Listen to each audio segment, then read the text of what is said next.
Добрый день из Италии! В сегодняшнем видео прогуляемся с вами по району с виллами и посмотрим, как обустраивают свои дворики итальянцы в Тоскане. Также я покажу вам итальянскую квартиру. А приготовим сегодня вкусную пасту с баклажанами. Здесь хочу вам показать район с виллами. Много сейчас цветов цветут. И розы, и жасмин начинает. И здесь вот можно найти розы любого цвета. Темно-красные, белые, желтые.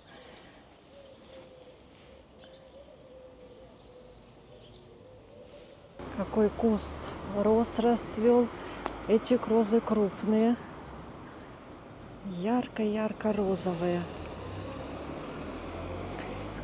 Стена здесь средневековая, в Пистое сохранились стены. И если гулять по городу, то вот такие стены можно встретить.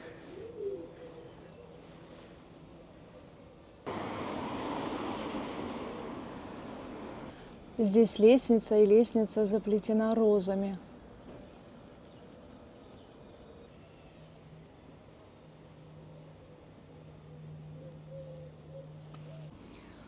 Вот чей-то двор, какой ухоженный, сколько терракотовых ваз с живыми цветами. Забор у них в виде живой изгороди тоже, деревянные ставни, оливковые деревья. Вот такой дом, это скорее всего на несколько семей он. У кого-то на двери такая цветочная композиция, и там черепаха.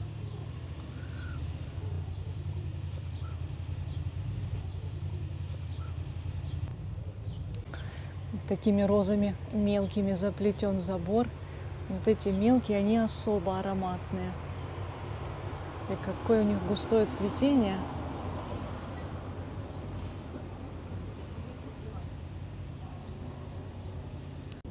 Клематис цветет у них, и подтягивается еще одна черепаха.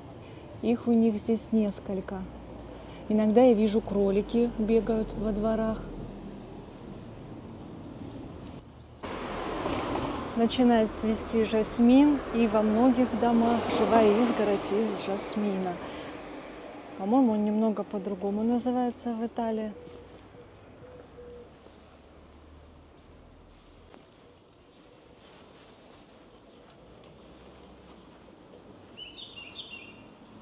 Но когда все цветет, здесь особая красота. Окон, ставни есть деревянный, балкончик. Это уже чуть другой сорт, покрупнее.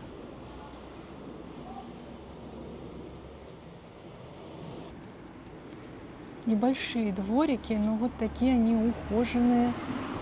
Ваза красивая, такая огромная пальма здесь стоит.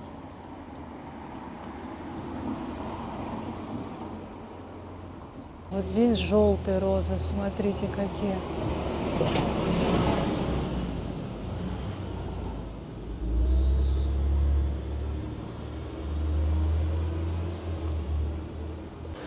Поскольку Италия это полуостров, все застроено очень плотно, земля здесь ценится, ее не так много, и вот так все очень плотно. Выходишь с подъезда и сразу дорога.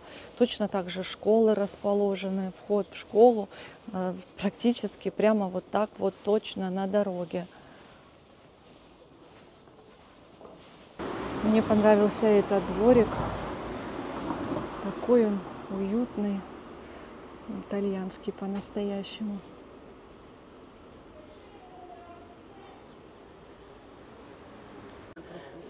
Это у них брукмансия растет, ядовитая, но красивая, такие большие колокола у нее.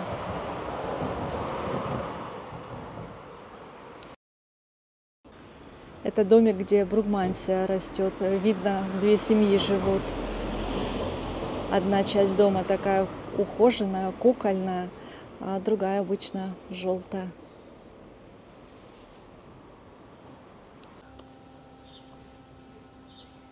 Здесь стульчики, Какие вазоны терракотовые большие. Тоже очень красивый дворик это. А вот пионы у кого-то в дворике. Я здесь редко встречаю пионы. Красота.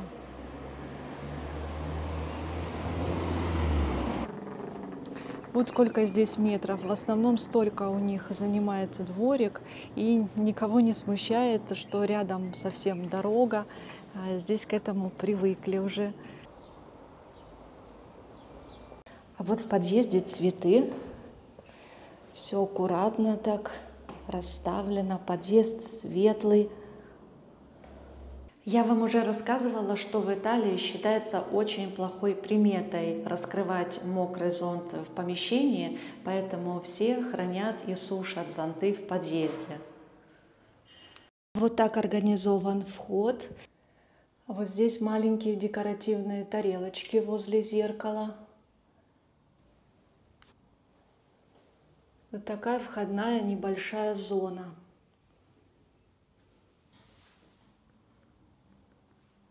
Здесь на входе детская комната, я ее не буду показывать. Тарелочка тоже висит возле двери. И здесь на входе продолжение входной зоны стоит очень красивый инкрустированный комод. Вазы на нем. Здесь в коридоре шкаф для одежды.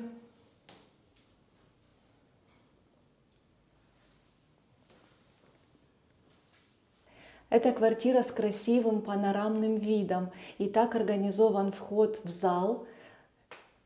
Такие деревянные двери с витражами.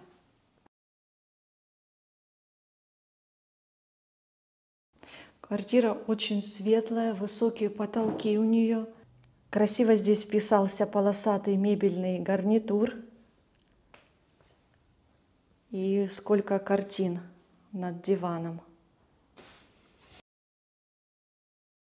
Когда я здесь бываю в гостях у итальянских семей, обращаю внимание на мебель. И часто это антиквариат. И как-то одна семья мне рассказала, что они подарили своим детям квартиру бабушки, полную антиквариата.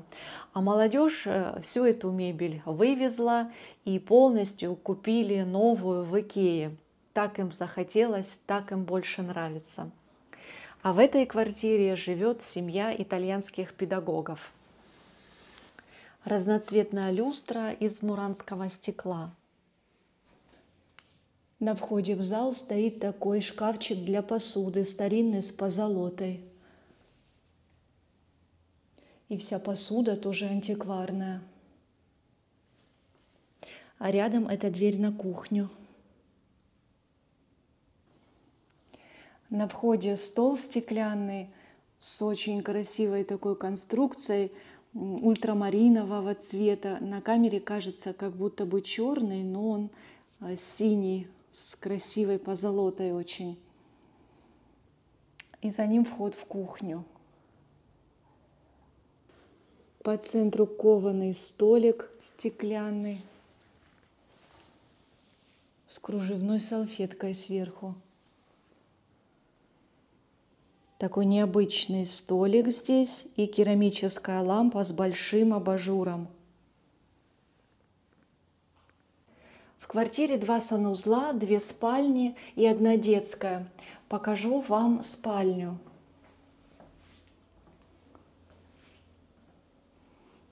Смотрите, какая красивая кровать.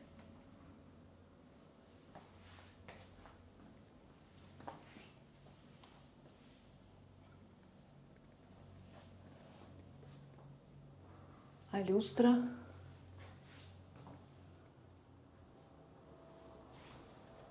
Прикроватная тумбочка с каким милым торшером.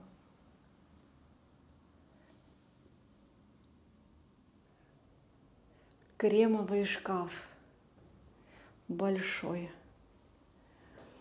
Потолки больше 3 метров, мне кажется, здесь.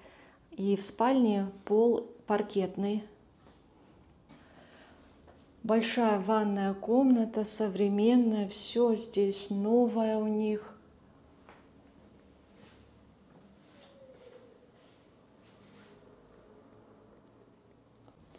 И второй санузел уже поменьше, но все есть. И душевая, и стиралка, сушильная машина. Вход в кухню. Кухня современная. Большой стол возле окна. Есть выход на еще один балкон из кухни.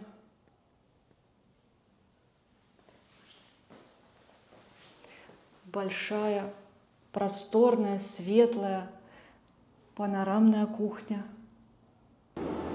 Такой вид с балкона на купол. Построил его Вазари. По форме напоминает флорентийский. И этот купол в городе Пистоя является третьим по величине во всей Италии. Крыши везде черепичные, и их не разрешается менять, так как это нарушает итальянскую пейзажистику. Это один из парков в Пистое, и здесь тоже сохранилась такая стена средневековая. И здесь еще как-то цвели каперсы, я вам их хотела в этом году показать, но они, видимо, пропали, к сожалению. Может быть, из-за того, что лето сильно жаркое было. Сейчас цветут только вот такие розовые собачки на этой стене. Ну, вот так же точно растут дикие каперсы.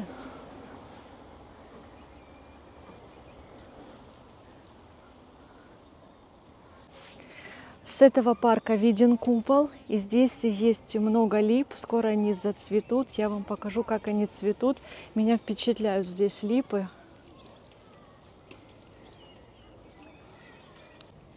Это дерево катальпа. Сначала она цветет, и затем у нее стручки образовываются. Видимо, ей здесь подходит климат, оно большое, а вот у нас я видела только маленькие. А вот так цветет сейчас каменный дуб. Это высокие деревья. Здесь их также часто встречаю.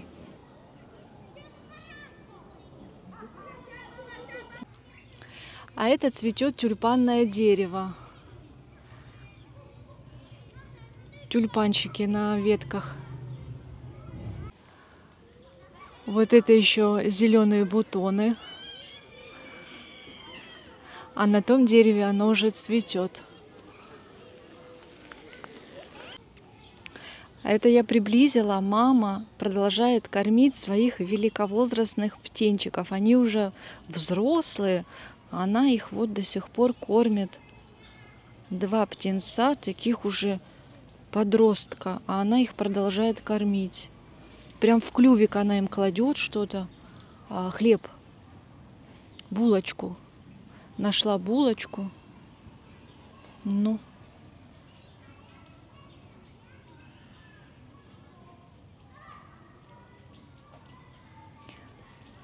Вот прям в клювик ему кладет этот хлебушек.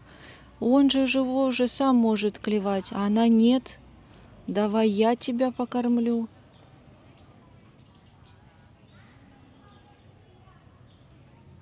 Хочу купить мортаделлы в местной лавке.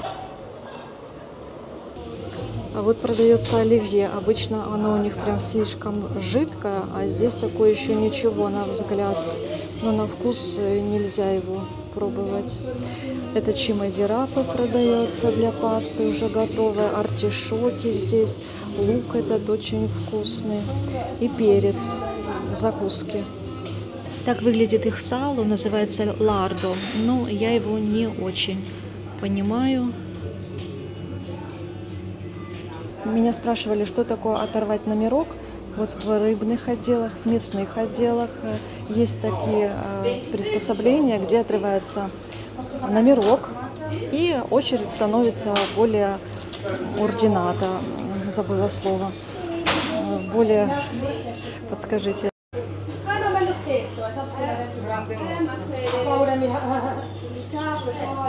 Покажу вам свой чердак поближе. Уже показывала немножко его.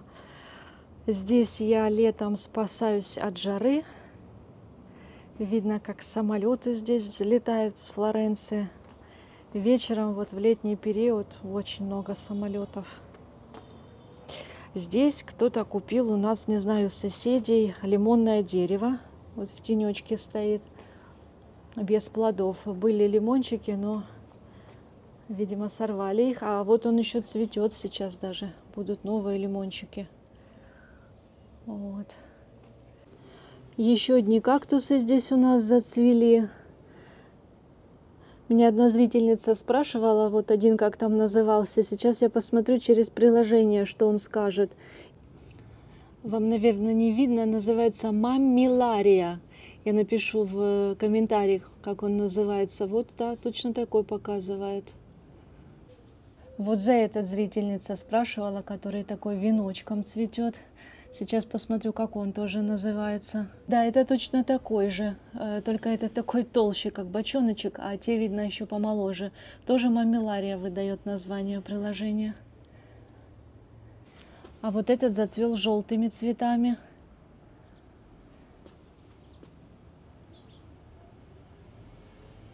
У этого кактуса тоже начинает что-то отрастать, похоже на цветочки желтые. Еще один уголок с кактусами. Это общие кактусы на подъезд. Мы их поливаем все вместе. И здесь, видимо, сейчас тоже будет цвести вот этот кактус. Сейчас у них, наверное, период такой цветения. Много кактусов зацвели. И хочу вам показать здесь несколько таких моек каменных. Здесь можно стирать, сливать воду. И меня спрашивали, а куда стекает вода. Ну вот смотрите, как здесь слив сделан. Обычный слив, обычный вот такой кран. Есть вода, можно набрать цветы, полить. Есть счетчик обязательно. Вот эта мойка уже такая старинная. А там есть поновее, сейчас покажу. Вот это новая мойка, ее совсем недавно нам установили, когда меняли здесь пол, утепляли. Вот такая новая мойка. Тоже везде работают кран, везде работают краны, есть слив обычный на чердаке. Вот такой чердак. Если что-то тут будет меняться, что-то добавляться, буду вам показывать. Одна зрительница спрашивала у меня рецепт пасты с баклажанами. Она рассказала, что пробовала такую в Италии и ей очень понравилось. И сегодня хочу приготовить такую пасту. Она готовится просто. Это все ингредиенты, которые нам понадобятся. Мне нравятся баклажаны здесь круглые, они очень вкусные, но подойдут любые. Лук, чеснок, маленькие помидоры, базилик, паста, соль и оливковое масло. Еще я первый раз купила вот такой сыр, хочу попробовать его приготовить на гриле. Баклажаны я нарезаю вот такими кубиками. Внутри этот баклажан вот такой, семечек нет у него. На сковородке на оливковом масле обжариваю лук. Добавляю к луку баклажаны и солю. Баклажаны вначале масло впитывают, а затем его отдают. Добавляю помидоры, свежий базилик и хорошо перемешиваю. Помидоры подойдут любые, свежие, консервированные, пилати, помидорный соус также подойдет.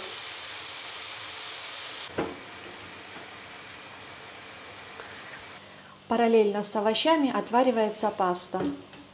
За 2 минуты до готовности пасты я добавляю ее на сковородку, делаю сильным огонь, добавляю еще немного базилика и воды, в которой варилась паста. Паста готова, я добавила сверху тертый пармезан. Я надеюсь, что рецепт вам понравился. Паста действительно получается вкусной, и в этом рецепте важно хорошее качество самой пасты для того, чтобы паста хорошо пропиталась соусом. Это мягкий сыр, и написано, что его нужно обжарить по 3 минуты с каждой стороны. Обжариваю сыр без масла по 3 минуты с обеих сторон. Вот так приготовился сыр, вытек, как и должен был, я читала. И сейчас попробую.